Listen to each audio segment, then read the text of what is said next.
Delighted to be joined now by the former Australian High Commissioner, Alexander Downer. Now, Alexander, when you were last on the show back in March, I'm going to play what you said because you warned that the Tories could be facing this Canada-style wipeout.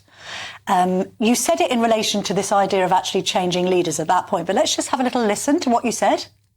I think this will lead to a kind of 1993 Canadian election result where the Canadian Tories ended up with just 2 seats. Seriously?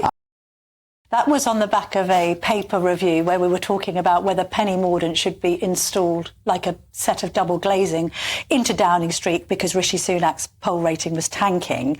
What do you now think? Because, I mean, the latest Survation poll suggesting they might be reduced to 72 seats is catastrophic. Well, I think the campaign, which is a statement of the obvious, is going very badly. But the reason I think it's going so badly is that the Conservatives are continually talking about themselves and talking about the right of politics and attacking reform and so on. Instead, if they wanted to have any chance, to use an expression we like to use, of saving the furniture, they need to focus on the Labor Party. Because it looks inevitable that the Labor Party is going to be the next government. Yes. That's what matters. Yes. And what is that government going to be like? Are we going... The Labor Party's made it clear it's going to re-empower trade union bosses. So we're back to the Britain of the 1970s, the winter of discontent and all of that. They are planning to increase taxation in a whole lot of different areas. They have massive spending programs. So the government is going to control more and more of the economy.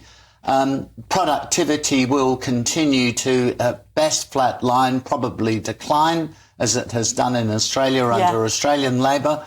And it seems to me there is a huge array of material the Conservatives could be running against Labor.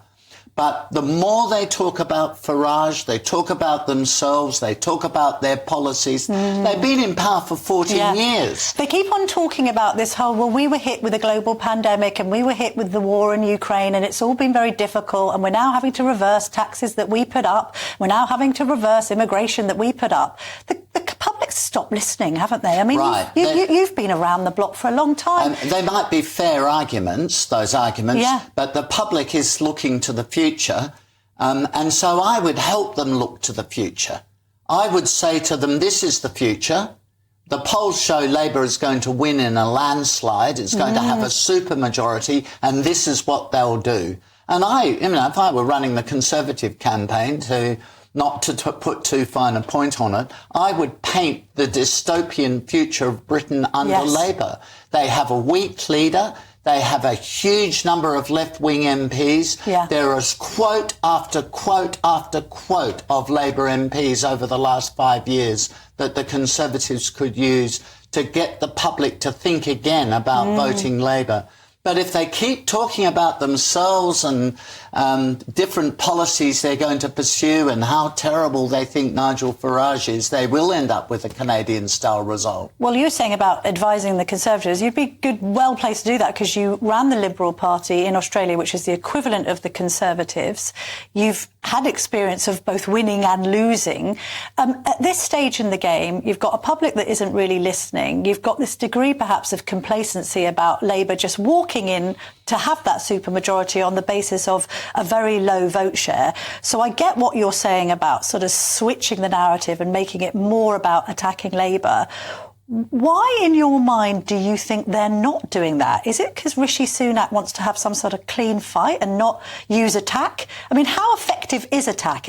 We're in last chance saloon, so there's no other way to pivot, is there? No, I mean, what is not going to be effective is continually announcing new policies because they've been in power for 14 years. So the public are going to say, fair enough, but why didn't you do that over the last 14 years? There may be good answers to that question, but that's not the discussion you need to get into. You only want to have one discussion at this stage in the election campaign. I mean, and that's about the opposition becoming the government.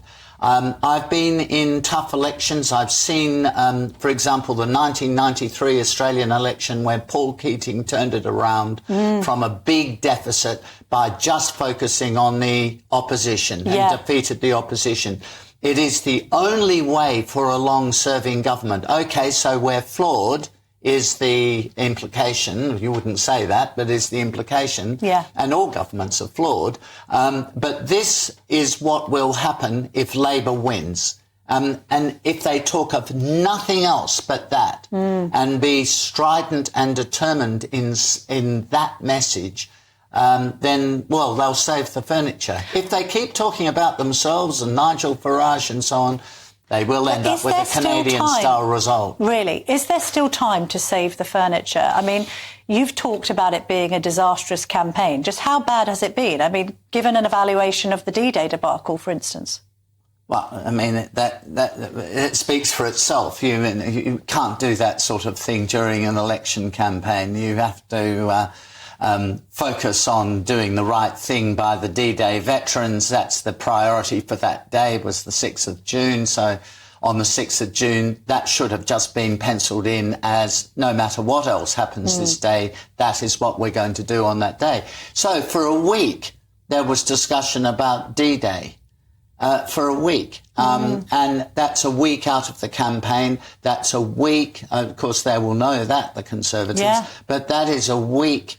And they're running out of time. Exactly. They should have been talking about Labor. Now, they've got 3 weeks to go. Have they got time to squeeze these polls down, Alexander? Yes, I think they have. Really? I mean, I think in 3 weeks, if they vigorously and determinedly focus on the Labor Party, its labour market reforms, its tax policies, its diversity, equity and inclusion policies and so on, if they keep focusing on the horror story of what a Labor government would be like under a weak leader with a lot of left-wing MPs, and the country will become virtually a one-party state at this rate, if they keep focusing on that, then people will start to go back to the Conservatives. And what do you think, as a Conservative and an international former statesman, let's put it like that, because you were leader of the opposition in Australia, what do you think about this idea of, in the UK, conservatism being consigned to the sidelines for potentially decades to come? I mean, it's not a comfortable position for anyone on the right to be in, is it? It needn't be for more than a few years. Really? How do you mount an effective opposition to a supermajority that could surpass anything in Tony Blair's wildest dreams? Focus on what they're doing. Don't focus on yourself. Yeah. Focus on the decisions they make, and you'll start winning the public back. The public will start to think, these people aren't so good after all. I mean, I don't think the public, by the way, at this stage, do think the Labor Party is going to be a great government. They just want to get rid of the Tories. But if you tell the public that the price of getting rid of the Tories is what I have described, union bosses back in charge at number 10, massive increases in all sorts of anti-business taxes, a re-regulation of the economy, winding back all that Thatcher and Blair did over the past decades, winding it all back to Wilson and Callaghan. If you can convince the public of that, then you will start winning votes back and win quite a lot of votes back. What do you make of this talk by Nigel Farage about him being the one to unite the right after the election, rising like a phoenix from the flames, from the ashes of the Conservative Party? Do you buy that? No, I don't, because I'm sorry to say this is an example of hubris. The thing about people in politics is when they're doing well, they almost always overreach. Yes. And to say that, they almost always do. Napoleon did. Yes. They almost always overreach, and I think he's overreaching saying things like that because the public aren't thinking that. It sounds slightly silly and tinny to be saying that. I'm the leader of the opposition suddenly. I mean, they won no seats at the last election. They have one seat by virtue of Lee Rowley leaving the Conservative Party. Lee Anderson. Yeah. Sorry, Lee Anderson. Leaving the Conservative Party. that's it, right? Yes. So to claim to be on that basis and on the basis of one opinion poll the leader of the opposition, it just sounds silly. So, no, just Who would ignore be it. best in your mind? Because you're now chair of the Policy Exchange, which is a leading think tank in Westminster, so you're up close and personal quite a lot with a lot of ministers and shadow ministers.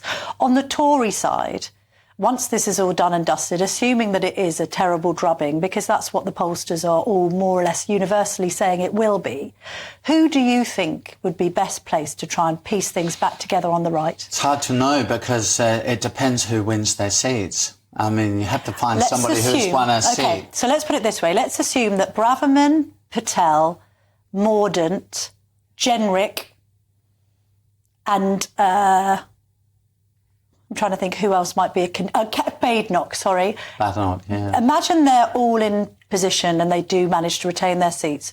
Which of those would you most fancy to try and mount an effective opposition to as Labour supermajority? I think I'd have to wait and see before I made a decision like that, and I don't have to make the decision, but before I was sure. You need, I mean, it's an awful expression, but you need an attack dog. Yes. You need somebody who would be, not somebody grand, and too grand to say anything rude about the Labour Party. No one too professorial. You need somebody who can take the gloves off. Right. You absolutely do. Which of those people? I'm not quite sure which of them. How about Penny Mordaunt? I mean, I say her because there's a Sunday Express poll today. She's been quite good in the House of Commons in attacking the Labour Party. And she's been taking part in these debates, albeit with a very impressive blow-dry.